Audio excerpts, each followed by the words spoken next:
أعوذ بالله من الشيطان الرجيم. فما لكم في المنافقين فئتين والله أركسهم بما كسبوا أتريدون أن تهدوا من أضل الله ومن يضلل الله فلن تجد له سبيلا ودوا لو تكفرون كما كفروا فتكونون سواء فلا تتخذوا منهم أولياء حتى يهاجروا في سبيل الله فإن تولوا فخذوهم واقتلوهم حيث وجدتموهم ولا تتخذوا منهم وليا ولا نصيرا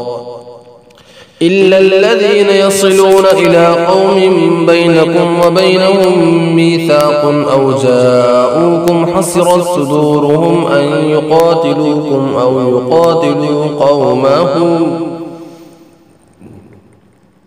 ولو شاء الله لسلطهم عليكم فلقاتلوكم فإن اعتزلوكم فلم يقاتلوكم وألقوا إليكم السلم فما جعل الله لكم عليهم سبيلا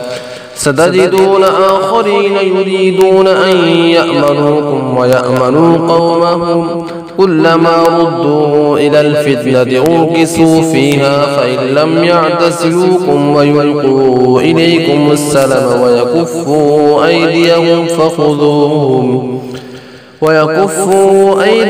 فخذوهم واقتلوهم حيث ثقفتموهم وأولئكم جعلنا لكم عليهم سلطانا مبينا.